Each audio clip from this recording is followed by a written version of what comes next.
একদিকে কৃষকের পেটের জ্বালানি, অন্যদিকে পুষ্টির আধার। চলুন আজকে জেনে নেওয়া যাক এই ঐতিহ্যবাহী পান্তা খাবারের পুষ্টিগুণ সম্পর্কে। পান্তা ভাত একটি প্রাচীন বাংলার খাবার যা তৈরি হয় একদিন আগের রান্না করা ভাতকে পানিতে ভিজিয়ে রেখে। রাতভর রেখে দিলে স্বাভাবিকভাবে ফার্মেন্টেশন হয় এবং ভাতে জন্ম নেয় উপকারী ব্যাকটেরিয়া।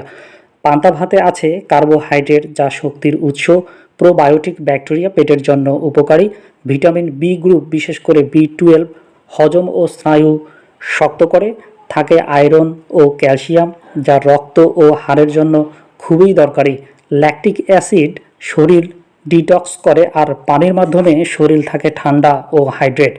আর সবচেয়ে বড় কথা, এটি কম ক্যালোরির ভেজালমুক্ত একটি খাবার। এই সাধারণ খাবারটি গরমে শরীর ঠান্ডা রাখে, হজম শক্তি বাড়ায় এবং ওজন কমাতেও সাহায্য করে। তরুণদের জন্য এটি হতে পারে লোকাল, অর্গানিক এবং সস্তা সুপারফুডের চূড়ান্ত উদাহরণ।